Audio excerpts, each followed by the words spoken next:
Dimulakan dengan kalimah suci. Bismillahirrahmanirrahim. Assalamualaikum warahmatullahi wabarakatuh. Selamat pagi, salam pagi Isnin untuk anda terus bersama di IKIM FM, pilihan utama anda. Bersama dengan saya Mazlina Ismail untuk rancangan Pesona di Zahra. Alhamdulillah, di mana juga anda berada, terus dengarkan kami di frekuensi 91.5 untuk anda berada di kawasan Lembah Kelang. Alhamdulillah. Itulah dia, sihat-sihat orang tua namanya, bersama dengan Ustaz Muhammad Abdullah Al-Amin kita pada pagi ni untuk perkongsian Pesona di Zahra. Assalamualaikum Ustaz. Assalamualaikum warahmatullahi wabarakatuh. Segak pagi ni, Alhamdulillah. Alhamdulillah. Okey, insyaAllah kita akan bersama dengan rakan pendengar kita untuk perkongsian kita. Tajuk kita seterusnya pada pagi ni bersama dengan Ustaz Muhammad. Kalau anda ingin bersama untuk kongsikan sebarang persoalan sepanjang kita ke udara, boleh terus ke Facebook kami di facebook.com/ikimfm. Gambar Ustaz senyum tu, boleh tulis persoalan anda di situ. Pagi ni Ustaz, tajuk kita Ustaz, silakan. Okey. Bismillahirrahmanirrahim. Assalamualaikum warahmatullahi wabarakatuh. Alhamdulillah wassalatu wassalamu ala Rasulillah wa ala alihi washabihi wa man tabi'a wa man nasara wa wala. Hadirin mata Allah, DJ Kak lupa nama saya ke? Kak Mas. So, sama kita ada TV IKIM ya. Selamat juga sama. Khususnya kepada ibu-ibu, ayah-ayah yang saya sayangi, abang-abang, kakak-kakak serta adik-adik yang saya doakan dan kebaikan sekalian. Syukur kepada Allah Subhanahu Wa Taala dengan limpahan kurnia dan rahmatnya kita dapat menyambung kembali pada pagi yang berbahagia ini. Okay, kita nak mulakan, saya nak tanya sikit dah Kak Mas ya. Okey Kak, semua kita pergi petajuk kita ni, Akak pernah tak melalui keadaan yang getir dalam hidup ni? Pernah tak? Tentu saya rasa semua orang pernah melalui saat-saat getir. Saya nak tanya sikit Akak, ketika melalui keadaan getir macam ni, apakah yang menyebabkan Akak ada rasa kekuatan untuk terus melangkah? Okey, selalunya kita akan lihat kepada apa yang beri kekuatan dalam hidup kita, anak kita contohnya, ataupun sesuatu dalam masa depan yang kita rancangkan. Mungkin Ustaz? Okey, jadi daripada apa yang Akak ceritakan, dan saya rasa semua kita pernah melalui saat-saat getir dalam hidup kita ni. Sebenarnya manusia ini boleh terus melangkah dalam hidup dia dalam keadaan getir kerana dia masih lagi mempunyai harapan. Sebab itu harapan ni sangat penting dalam hidup kita ni. Kita punya harapan-harapan. Dan kenapa kita boleh terus maknanya melangkah dalam keadaan yang memang terlalu teruk, sebab Allah Subhanahu Wa Taala beritahu kepada kita harapan-harapan yang ada di sekeliling kita ini. Dalam Quran Allah sebut la yukallifullahu nafsan illa wus'aha. Allah tidak akan meletakkan satu bebanan yang tidak mampu kita tanggung. Maksudnya kalau kita diuji dengan apa-apa ujian, ibu-ibu, ayah-ayah saya yang saya sayangi sekalian, di luar sana diuji dengan berbagai-bagai ujian. Maksudnya pertama sekali dia punya rule dia, kita sebenarnya larat menanggung apa yang kita maknanya diuji itu. Jadi tajuk kita pada pagi yang berbahagia ini manusia dan juga harapan. Jadi manusia ni tetap boleh melangkah kerana ada harapan-harapan yang Allah Subhanahu Wa Taala sebut dalam Quran. Banyak lagi harapan-harapan Allah sebut. Allah kata apa? Inna ma'al usri yusra wa inna ma'al usri yusra. Sesungguhnya pada kesusahan mesti akan disulamkan dengan kesenangan. Dua kali Allah ulang, pada kesusahan itu pasti akan disulami dengan kesenangan. Jadi ibu-ibu, kakak-kakak yang saya sayangi sekalian, jadi apabila kita bicara mengenai bahasa Al-Quran dan Allah Subhanahu Wa Taala membentuk harapan-harapan supaya apa? Bagi manusia, rule pertama dia jangan putus harap. Jangan berputus harap daripada Allah Subhanahu Wa Taala. Dan benda ni pun Allah Subhanahu Wa Taala sebut wala tayasu mir rauhillah. Janganlah kamu berputus harap dengan rahmat Allah. Kerana Allah Subhanahu Wa Taala menceritakan kepada kita banyak harapan-harapan dan jalan keluar bagi permasalahan-permasalahan hidup kita ini. Kak Mas, ibu-ibu, kakak-kakak, abang-abang yang saya sayangi sekalian, cuba kita bayangkan apabila benda ini tidak menjadi pegangan, di luar sana ada orang yang berhadapi dengan satu ujian, dia rasa nak bunuh diri.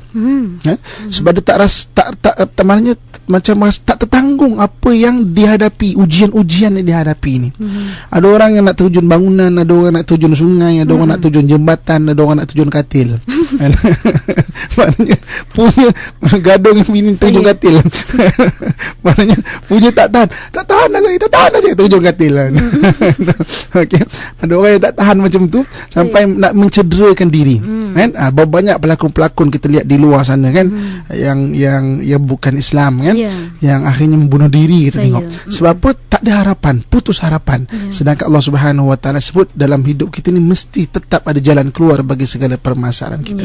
Jadi manusia dan harapan ni sangat penting. Kita perlu membina harapan-harapan kita. Okey. Apakah harapan yang Allah Subhanahu Wa Taala sediakan dalam hidup kita ini? Kan? Ibu-ibu, akak-akak sekalian, dalam rumah tangga kita, harapan-harapan Allah sediakan. Harapan-harapan Allah sediakan ini dipanggil dalam bahasa Arab dia sunnatullah. Sunnatullah ni maksudnya satu sifir yang Allah jadikan kebiasaannya begini. Kamu buat macam ni, kamu akan dapat macam ni. Kamu buat macam ni, kamu dapat macam ni. Kan? Kamu macam ni, kamu dapat macam ni. Kan? Jadi maknanya harapan-harapan Allah sebut yang Allah sediakan dalam sunnatullah. Beratus, beribu sunnatullah. Hanya kita perlu kaji Al-Quran, hanya kita perlu kaji hadis-hadis Nabi SAW. Apa antara hadis Nabi SAW? Nabi SAW menyatakan bahawa man la yarham la yurham. Sesiapa yang tidak menyayangi tidak akan disayangi. Pernah satu ketika Rasulullah SAW bermain-main dengan Hasan dan Husin. Satu orang sahabat takjub melihat baginda SAW. Dia kata apa? Aku ada anak, aku pun tak bermain-main begini. Kan? Sebab itu Nabi sebut man la yarham la yurham. Siapa tidak menyayangi tidak akan disayangi. Sifat sayang, sifat belas kasihan kita kena mula daripada diri kita. Kan? Dan nak mula daripada diri kita macam mana? Dia datang daripada hati benda itu. Datang daripada hati, macam mana bentuk datang daripada hati ni? Kena iman, kena dengan ilmu dan iman. Baru datang benda tu. Kalau tak ada ilmu, kita nak menyayangi orang susah. Macam mana nak menyayangi anak yatim kalau ilmu menyayangi anak yatim tak ada? Macam mana nak menyayangi isteri kalau ilmu menyayangi isteri tu tak ada? Macam mana kita nak sayang kepada suami kita kalau ilmu sayang tu tak ada? Yang kita tahu aku betul dan dia salah. Aku mesti betul. Macam mana nak menyayangi? Ilmu tu tak ada. Ilmu bertimbang rasa tak ada. Ilmu berlebih kurang tak ada dalam rumah tangga. Sebab rumah tangga bukan office. Rumah tangga bukan office. Kamu nak macam ni, kamu mesti macam ni. Abang mesti balik 5:30. Bukan office, itu office. Itu office kan. Rumah tangga ni dia ada bertimbang rasa dia, ada tuan ansur dia. Dia bukan ini, bukan, itu office. Itu office. So jadi bagaimana? Kan? So jadi itu sunnatullah yang disediakan oleh Allah Subhanahu Wa Taala membentuk harapan. Sebab manusia tidak akan dapat melangkah dalam saat-saat getir kalau tanpa harapan. Apalagi kata Allah Subhanahu Wa Taala, Allah kata tentang kasih sayang. Allah kata apa? Irhamu man fil ard. Berkasih sayanglah kamu pada sesiapa saja yang ada di bumi ini. Yarhamunakum man fis sama. Akan berkasih sayang, akan mengasihi kamu apa yang ada di langit. Disuruh kita berkasih sayang juga. Ziarah orang, kan? Dulu kan orang lain, kan? Bertimbang rasa, maka kita akan maknanya dapat disayangi oleh penghuni-penghuni langit. Kalau disayangi oleh Allah Subhanahu Wa Taala, maka Allah banyak bagi bantuan dalam hidup kita ini. Apa lagi janji Allah Subhanahu Wa Taala? Baik mesti dibalas baik. Dan bukan sahaja ibu-ibu, kakak-kakak yang saya sayangi sekalian, ayah, abang-abang sekalian, bukan saja di akhirat ni. Akhirat sudah jelas. Ni di dunia lagi keadilan Allah Subhanahu Wa Taala. Cuma tidak semesti hari ni kita bercakap lemah lembut dengan orang. Kita jangan harap orang akan bercakap lemah lembut dengan kita. Tak semestinya kita buat A dibalas juga A, tak semestinya. Kadang-kadang kita buat A yang dibalas X, Y, Z. Kita memang berlemah lembut bahasa dengan orang, maksudnya kita jaga patah-patah perkataan yang kita nak sebut pada orang lain. Tetapi ramai orang kasar dengan kita. Kita seorang isteri mungkin lemah lembut dengan suami kita maki-maki kita. Saya pernah jumpa kat dia. Dia kata, Ustaz, saya ni kalau dapat babi Ustaz, berkandang-kandang sehari Ustaz. Kesian kan. Tapi memang melembut. Tapi Alhamdulillah, dia bercakap lembut, mana kita istilahkan sebagai A, tapi dia dapat X, Y, Z. Maknanya rezekinya murah, orang sayang kat dia, anak sayang dekat dia, kan? Dia bercakap lembut dengan suami, tetapi tak dibalas suami cakap lembut dengan dia. Tapi baik mesti dia balas baik. Allah balas X, Y, Z. Orang lain yang dah bagi hadiah kat dia, rezeki yang tiba-tiba murah, buat sikit je, jual tudung tu jadi. Suami ganti, Allah ganti dengan baik. Itu janji Allah Subhanahu Wa Taala. Itu harapan Allah bentuk, dipanggil sunnatullah. Mesti dapat. Ini mesti dapat. Buat baiklah ibu, kakak saya sekalian, kan. Jangan rasa rugi buat baik. Ada orang yang berkata, kita je buat baik, orang tak ada buat baik kita pula, kan. Jangan sangka macam tu. Jangan kita sangka kita buat baik, kita ni bijak. Jangan sangka macam tu. Sebab Allah janji mesti itu harapan Allah bagi pada kita, mesti Allah Subhanahu Wa Taala akan bagi kebaikan tu dibalas dengan kebaikan. Fikir di luar kotak lah Ustaz. Fikir di luar kotak. Saya pernah jumpa satu orang kakak, kan, saya kata berbual, kak nak pencen kakak ni. Apakah bakal nak menghadapi dunia pencen? Yuk, yuk Ustaz, yuk. Dunia pencen. Dia kata okey Ustaz, alhamdulillah. Tapi Ustaz, saya pencen saya tak besar Ustaz. Saya kata bagus alhamdulillah, tapi ada pencen tak ya? Dia kata saya Ustaz, waktu dekat office saya tak pernah pun kipas bos lah. Saya tak pernah bodek orang. Waktu saya tadi tak apa nama, tak naik pangkat. Kan? Saya kata kat dia, adakah akak rasa rugi macam tu? Maksudnya orang lain kipas orang lain naik kan? Orang lain kipas orang lain naik, dia sara tu je. Saya kata akak ada rasa rugi ke berbuat macam tu kan? Kadang-kadang rasa jugalah Ustaz. Dia kata kan, itu kadang-kadang ada rasa macam tu kan. Saya berkata, kak nak tanya sikit kak, sepanjang akak kerja kereta dia rosak lah kereta kita. Saya mentanya je, kereta dia rosak kak? Alhamdulillah Ustaz, tak pernah saya kerja tu, walaupun kereta saya buruk, tapi meragam ketika saya nak kerja. Saya kata alhamdulillah.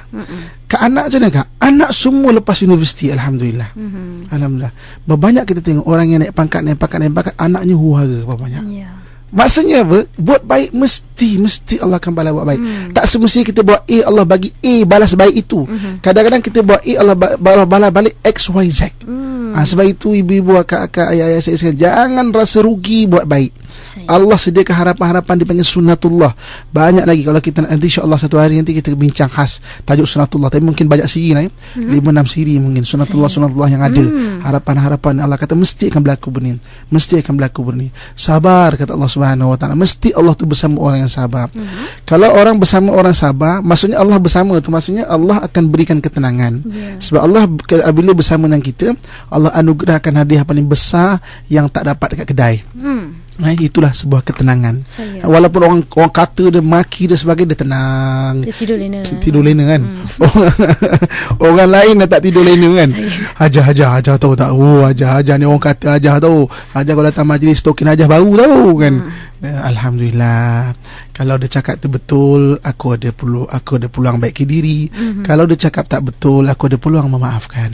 Tenang je. Orang yang sampaikan berita yang tension, Hajar ni sabar sangatlah awak ni kan. Sebab apa? Allah yang sebut innallaha ma'as-sabirin. Allah bersama orang-orang sabar. Kenapa Allah bersama orang-orang sabar? Sebab Allah suka pada orang sabar. Innallaha yuhibbul Allah suka pada orang yang sabar. Jadi Allah suka, Allah bagi adakan ketenangan. Tenang. Dan memang orang yang dikurniakan ketenangan kan, maksudnya adalah orang yang diturunkan kurniakan ketenangan oleh Allah Subhanahu Wa Taala, orang yang bakal ahli syurga. Allah sebut dalam Quran benih, Allah panggil bakal ahli syurga sebagai orang yang bakal orang yang hati jiwanya tenang. Ya ayyatuhan nafsul mutmainnah, wahai orang yang punya jiwa yang tenang, irji'i ila rabbiki radiyatan mardiyah, baliklah kamu kepada Tuhanmu dan akan redha yang lagi diredai. Fadkhuli fi ibadi, baliklah kamu kepada Tuhanmu, hamba-hamba yang digolongkan hamba-hamba Allah. Wadkhuli jannati, masuklah kamu ke dalam syurgaku. Orang yang tenang ni orang yang bakal ahli syurga sebenarnya. Jadi ibu kakak ni mata Allah sekalian, kenapa kita boleh melangkah dan ada kekuatan ketika dalam keadaan kita getir? Kerana apa? Kerana manusia apabila ada harapan, dia akan ada kekuatan untuk melangkah. Dan harapan yang kita nak bina di sini adalah harapan yang Allah janjikan. Sebab innallaha la yukhliful mi'ad. Allah itu tidak pernah memurukai janji. Kan, berbuat baiklah, sabarlah, mengasihilah, dan kita tidak akan pernah rugi berbuat baik. Percayalah ibu-ibu, ayah-ayah saya yang saya sayangi sekalian, percayalah benda ni. Tidak pernah rugi untuk berbuat baik. Nasib yang baik Allah sediakan untuk orang yang berbuat baik. Walaupun pada hari ini nampak seolah kena tipu, kena tekan, kena pijak sebagai, tidak. Allah tidak pernah sia-siakan orang yang berbuat baik. Sebab janji Allah yang baik akan dibalas dengan baik di dunia lagi, belum lagi di akhirat. Okay? Jadi part yang kedua ni, manusia dan harapan, insya-Allah kita akan kongsikan pada minggu depan. Kita nak kongsikan macam mana pula ni harapan Allah ceritakan kepada kita. Tapi syaitan juga dia membisikkan harapan-harapan kepada manusia. Kenapa dia membisikkan harapan kepada manusia? Sebab semakin tinggi harapan seseorang itu, semakin besarlah kekecewaan yang akan dihadapinya. Masya-Allah. Kita akan bincang untuk minggu depan bagaimana syaitan pula membisikkan juga harapan-harapan. Harapannya bagaimana? Kita akan bincang pada minggu depan. Tunggu kan. Kenapa sipir dia semakin tinggi harapan ditiupkan, semakin tinggi harapan, semakin besarlah kekecewaan. Apabila kekecewaan terlalu besar, maka seorang itu akan hilang pertimbangan. Sebab itulah ada orang yang bunuh diri kerana kecewa. Sebab apa? Ditiupkan harapan yang tinggi oleh syaitan itu. Jadi pada hari ini manusia dan harapan, kita bincang dulu kenapa kita boleh bergerak kerana adanya harapan. Harapan bagaimana? Harapan Allah Subhanahu Wa Taala sediakan untuk kita. Dan dengan harapan-harapan, kalau kita kaji Quran, kaji hadis, maka kita apa juga ujian kita akan tetap tenang. Sebab ada harapan yang mulia, ada harapan yang baik yang Allah Subhanahu Wa Taala sediakan untuk kita. Wallahu a'lam. Okey, itu dia mukadimah kita berkenaan tajuk pada pagi ini bersama dengan Ustaz Muhammad Abdullah Al-Amin, Manusia dan Harapan. Dan untuk anda sebarang persoalan ingin anda kongsikan bersama menerusi Facebook, boleh teruskan ke Facebook IKIM FM di bawah tajuk Pesona di Zahra pagi ini, ataupun bersama rakan setugas Irwan pagi ini untuk persoalan menerusi talian 0362051500 0362051500 dan terus hubungi kami. InsyaAllah kembali selepas ini, berehat seketika di IKIM FM, pilihan utama anda. Terima kasih kepada anda terus bersama di IKIM FM, pilihan utama anda. Kita masih lagi bersiaran dalam rancangan Pesona di Zahra. Ustaz Muhammad terus bersama dengan kita untuk perkongsian pada pagi ini. Tadi Ustaz beri serba sedikit apa yang boleh kita faham tentang manusia dan harapan. Ustaz, selalunya manusia ni memanglah macam Ustaz sebut sunatullah lah. Bila dia hidup, dia ada harapan-harapan tertentu. Itu yang menjadikan dia seorang manusia. Takkan hidup tu tidak ada harapan tu takkan menggerakkan kita, tak memotivasikan diri Ustaz ya.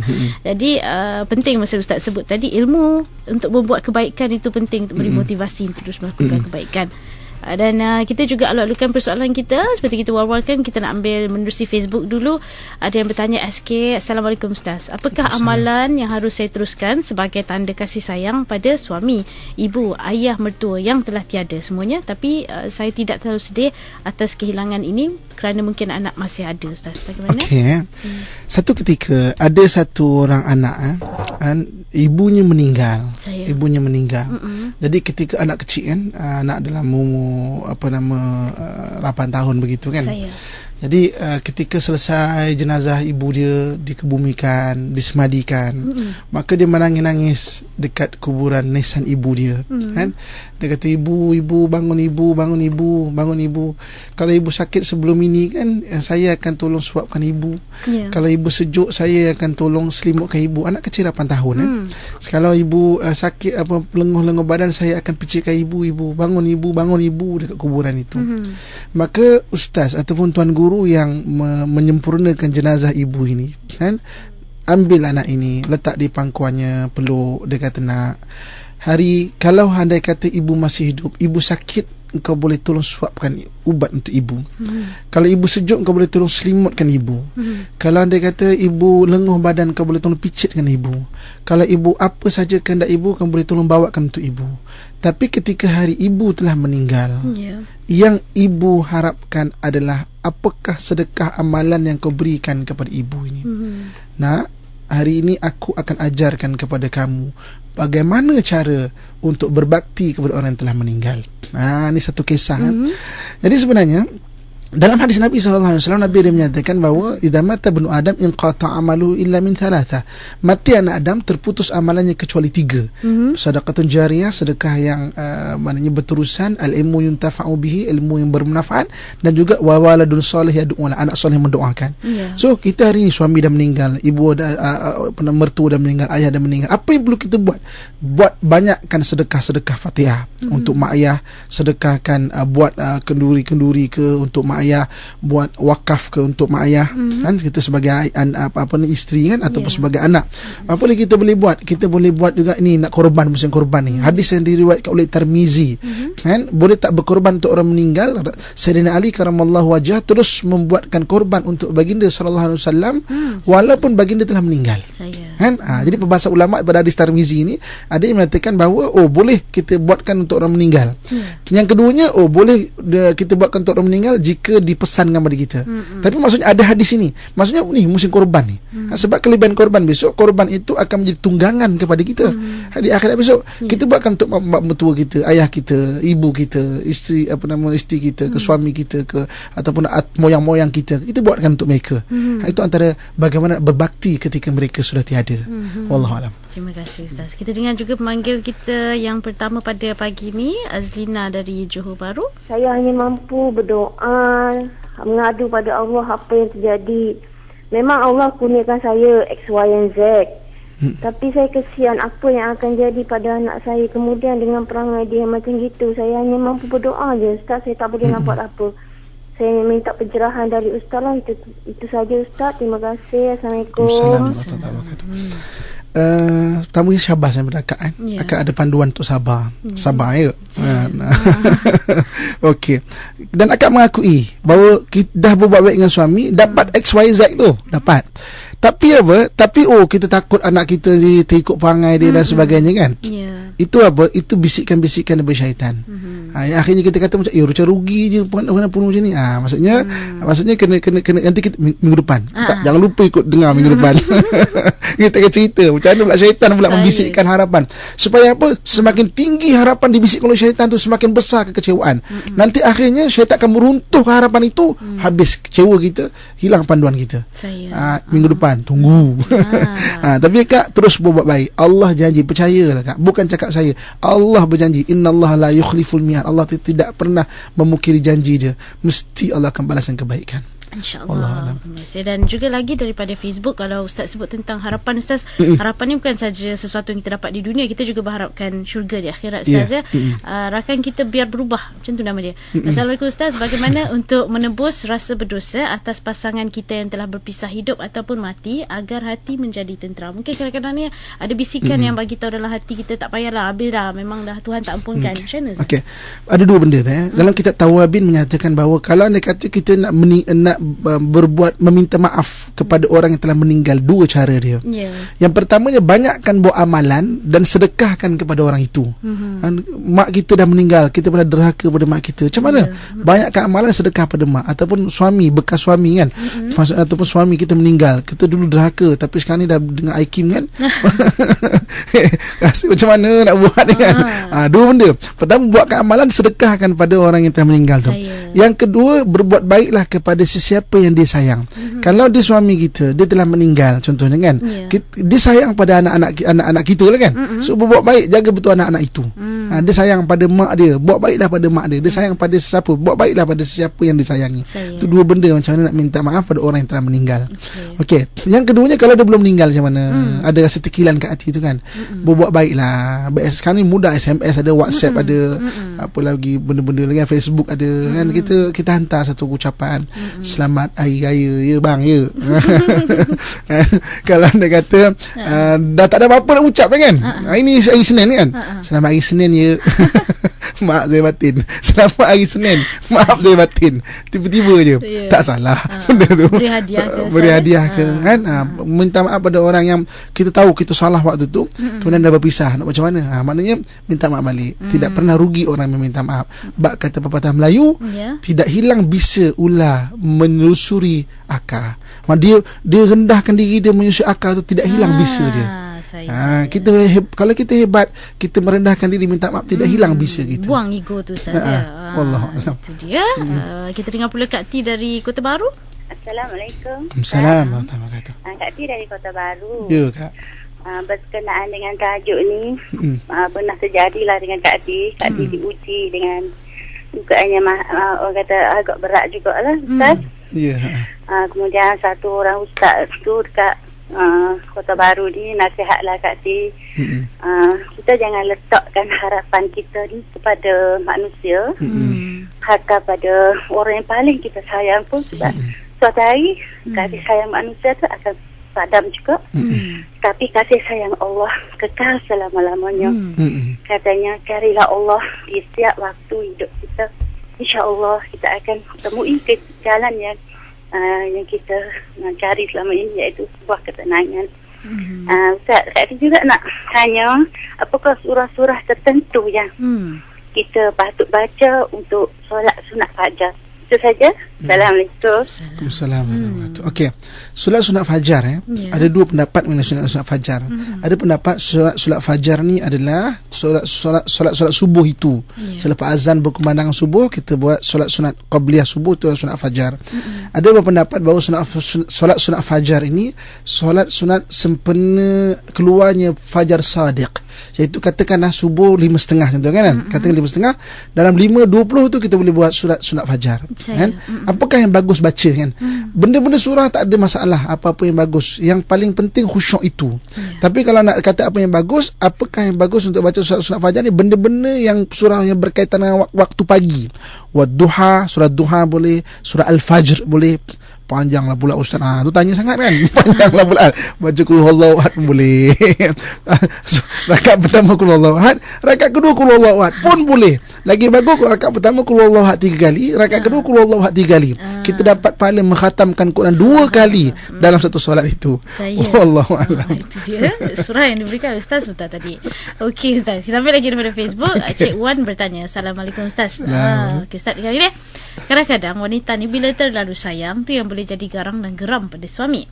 Macam mana nak nasihatkan seorang isteri yang kasar dengan suaminya, suka bersangka buruk dan suka menyiasat hingga suami jadi bosan dan rimas. Akhirnya hubungan mereka menjadi dingin dan malas nak berkomunikasi, membiarkan saja isteri buat apa saja. Ini isteri kat Baghdad katanya. Bagus Pandai dia kawan. Ni isteri kat Baghdad dia. Tolong dia ustaz, isteri kat Baghdad. Isteri kat Baghdad ni susah betul lah. Okey. Okey, bagi isteri Baghdad dia. Marah orang Baghdad ni. Bagi isteri atau Baghdad atau kopi Baghdad lah ya. Kopi Baghdad lah yang ada kat Malaysia ni kan. Okey. Pertama sekali memanglah ya, kadang-kadang terlalu sayang itu menyebabkan kita terlalu mencengkam. Mencengkam terlalu sayang itu. Sebab itu hadis Nabi kata apa? Habibaka. Kamu kasihlah orang yang kamu sayang tu sekadar-kadarnya. Siapa tahu nanti satu hari dia akan menjadi orang yang kamu benci, paling benci. Bencilah seorang itu sekadar-kadarnya. Siapa tahu nanti kamu akan menyayangi, satu hari dia akan menjadi orang yang kamu paling sayang. Itu hadis riwayat Tirmizi ya. Tirmizi itu. So jadi maksudnya hari ni kalau kadang terlalu sayang kita jadi macam mencengkam. Macam semua benda nak tahu. Semua, ada satu orang pernah jumpa saya, ustaz, isteri saya ni ustaz, macam seolah semua perempuan saya nak dan macam seolah semua perempuan nak kat saya. Macam mana tu ustaz? Saya kata rule number 1 lah. Sabar je lah ya. Okay, isteri macam ni pertama dia kena tahu itu kelemahan dia. Kadang-kadang ada isteri yang tak tahu itu kelemahan dia, susah nak baiki. Kita sebagai suami kena beritahu, ini kelemahan awak ni, kena baiki. Jangan macam ni. Tak semuanya benda tak depan mata awak. Padahal saya ni memang dengan orang lain, tak semesti begitu. Kena beritahu dia. Sebab orang susah nak baiki diri kalau dia tak tahu apa kelemahan dia. So kita sebagai suami tolong pesankan ini kelemahan dia, kena kelemahan, dan bantulah isteri tu untuk baiki diri dia. Dan kita juga baiki diri kita. Wallahualam. Mungkin juga isteri sebegitu ke ustaz, dia tak nampak harapan-harapan dalam hidup dia. Dia nampak suami tu je harapan dalam hidup dia. Itu yang kita akan bincang pada minggu depan kan. Maksudnya harapan-harapan yang tak patut kita harap ataupun yang dibisikkan oleh syaitan. So bahayanya bila kita berharapan dengan dunia, yang syaitan akan bisikkan tau. Dia akan bisikkan setinggi-tinggi harapan itu. Kenapa? Semakin tinggi harapan kita, semakin besar kekecewaan. Kan bayangkan dia dah bina harapan kita tinggi-tinggi pada dunia, tiba-tiba tak dapat. Orang boleh terjun bangunan. Betul. Betul tu taklah tak. Maksudnya orang boleh kekecewaan itu. Sebab itu Islam ada panduan dia. Baliklah pada agama. Jangan balik pada diri dan nafsu kita. Jangan dengar bisikan-bisikan daripada syaitan. Nanti kita akan detail minggu depan. Tunggu, jangan tak dengar. Buat sementara ni macam Ustaz sebut tadi, hadis mengatakan bersederhanalah. Saya subhanallah. Okey, Latifah dari Melaka Ustaz. Okay. Assalamualaikum. Salam. Saya Kak Pah dari Melaka. Ya, Kak Pah. Saya ingin bertanya pada Ustaz, bolehkah saya macam peninggalan harta nenek moyang kita dululah, umpamanya macam tanah kita yang nenek moyang kita tu belum pergi haji, kita hajikan. Okey, Assalamualaikum warahmatullahi wabarakatuh. Assalamualaikum warahmatullahi wabarakatuh. Boleh dipanggil dalam istilah dia badal haji. Badal haji ya. Badal haji ni kita buatkan haji untuk orang yang telah meninggal. Tapi dengan satu syarat orang yang nak buatkan badal haji tu orang yang telah buat haji. Okey. Dia tak boleh, dia dah selesai dia dulu. Ataupun kalau kita beli upah ustaz-ustaz ke, atau sekarang ni banyak agensi-agensi umrah yang buat upah orang kat Mekah sana tolong buatkan. Boleh saya rasa dalam 2,500 dan kalau bawah daripada situ saya tak nampak maknanya macam mana. Takut gini, ada setengah orang dia buat style macam ni. Dia buat style dia seorang buat tapi dia namakan sampai 5 nama, 10 nama, 20 nama. Kalau terlalu murah kena perhatikan juga. Dia sepatutnya memang seorang tu buat untuk sekali itu. Baik. Wallahualam. Okay, terima kasih. Kita ke Melaka dengan Puan Ifah. Saya nak tanya buat soalan. Boleh tak seorang ibu buat semalam istihara untuk seorang anak remajanya, seorang perempuan? Saya mempunyai seorang anak remaja berumur 20 tahun. Dia seorang anak yang baik, menyayangi saya. Tapi masalahnya anak saya ni, dia susah nak meluarkan kata-kata sayang ke minta maaf dengan saya melalui kata-kata. Dia suka tulis kat mesej ke, ataupun dia kertas ke. Misalnya macam hari ni jadi sayang ke 45, dia dah balik ke tempat kerja ni di Kuala Lumpur, tapi dia minta hadiah dengan kata-kata ucapan lah. Tapi saya tak seorang ibu, saya kalau boleh saya nak dia luahkan dengan isi hati dia, bukan melalui kata-kata itu. Apa pendapat Ustaz? Okey Kak, pertama sekali kita kena hidup dalam keadaan bersyukur. Ya, betul. Sebab kadang-kadang bila kita meletakkan satu benda itu terlalu tinggi, kita akan kecewa juga. Alhamdulillah dia dah anak baik, dah sayang ke akak, dah bagi hadiah, dah apa semua. Cuma memang kekurangan dia tak boleh nak ucap.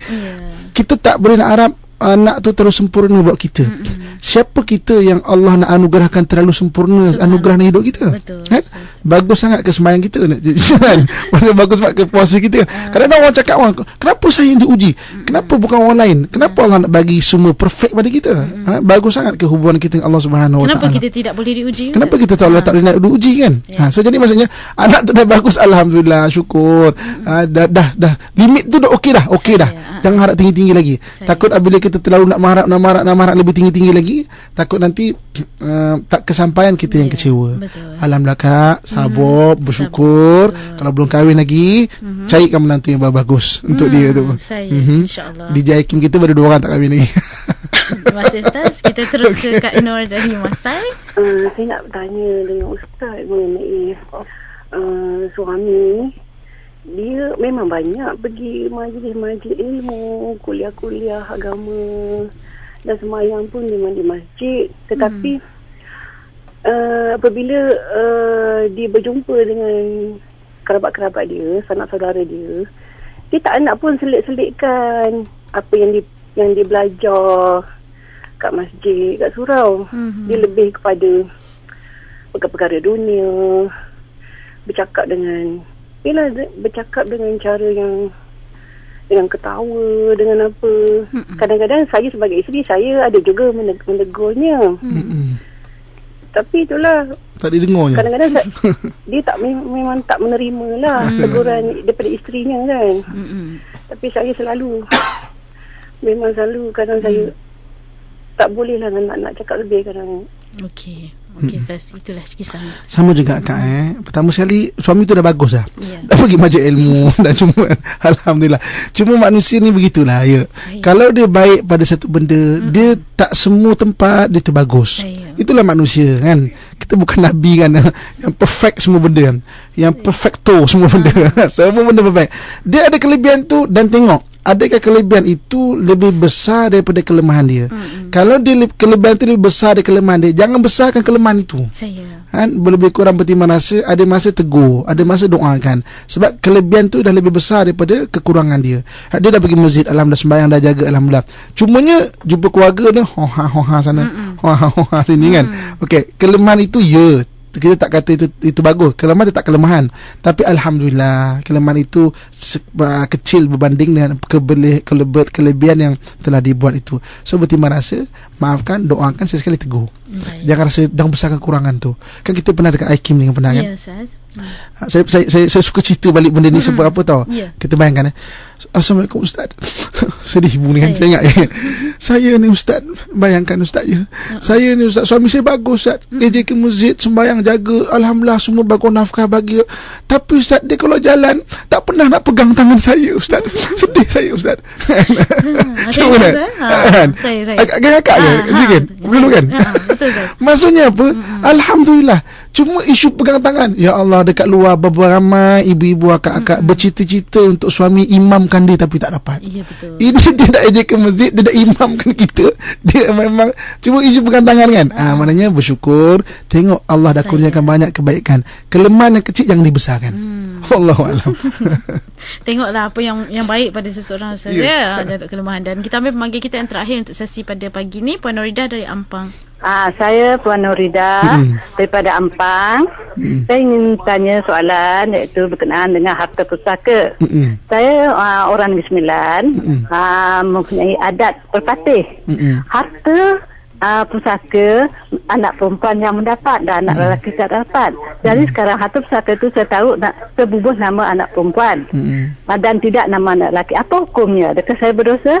Itu saja soalan saya. Assalamualaikum. Kalau memang harta tu daripada awal dah dibubuh pada anak perempuan, tu dah hibah awal. Dia bukan wasiat, dia dah hibah awal lah. Itu tak ada masalah, boleh. Kan maksudnya kita memang daripada awal lagi hidup lagi memang dah hibah pada anak perempuan.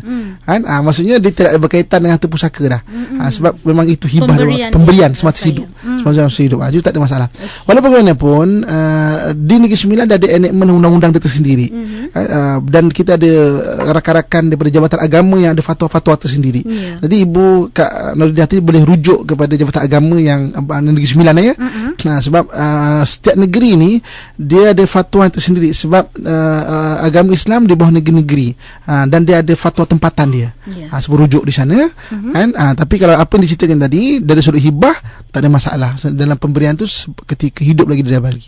Wallahualam. Okey, Ustaz, kita ada berpuluh-puluh soalan daripada Facebook, tapi tak sempatlah kita nak kongsi minggu ni. Ustaz sebut kita akan bersama tajuk ni untuk sesi minggu hadapan juga dengan perkongsian lebih lagi mendalam Ustaz. Jadi untuk anda yang mencari harapan ataupun tak pasti ada harapan ke hidup ni, boleh teruskan bersama kami di minggu hadapan, dan juga soalan ni kita akan kongsi pada sesi minggu hadapan insya-Allah. Jadi Ustaz, mungkin di minit-minit terakhir kita Ustaz nak kongsikan penutup dan doa Ustaz. Okey, insya-Allah. Jadi ibu-ibu, ayah-ayah, abah-abah, kakak dari saya sayangi sekalian, dan saya sentiasa doakan kebaikan sekalian insya-Allah. Jadi hidup ni, kenapa kita boleh melangkah dalam keadaan yang getir dalam hidup kita? Kerana masih lagi ada harapan. Dengan harapanlah lutut yang longlai ini kita dapat terus berdiri untuk melangkah. Tenaga yang kehabisan ini dapat kita kumpulkan balik dengan harapan lah. Dan harapan yang perlu ada dalam diri kita adalah harapan yang disediakan oleh Allah Subhanahu Wa Taala. Kerana harapan-harapan daripada Allah Subhanahu Wa Taala benda itu pasti. Dan Allah tidak pernah memurkai janji. Sebab itu carilah harapan seperti mana yang diberi oleh Allah Subhanahu Wa Taala. Kita bincangkan dalam Al-Quran, dalam hadis Nabi sebut kasihilah, kamu pasti akan dikasihi. Berbuat baiklah, kamu pasti akan dianugerahkan kebaikan. Dan tidak semestinya kita berbuat baik Allah bagi balas juga Kadang-kadang kita buat Allah bagi tu X, Y, Z bagi kita tu. Sebab tu perlu sentiasa bersyukur dalam hidup kita ini. Dengan perbuatan-perbuatan baik kita, mesti Allah balas dengan kebaikan-kebaikan. Kan? Jadi saya setakat saja dulu. Kita akhir dengan doa insya-Allah. A'udzubillahi minasyaitonirrajim. Bismillahirrahmanirrahim. Alhamdulillahirabbil alamin, wassalatu wassalamu ala asyrafil anbiya'i wal mursalin wa ala alihi washabbihi ajma'in. Ya Allah, ya Tuhan kami, Engkau menyaksikan segala kesedihan hati kami ya Allah. Kurniakan kegembiraan-Mu kepada kami ya Allah. Jika tanpa pemberian daripada-Mu, jadilah kami orang yang sentiasa dalam kesedihan ya Allah.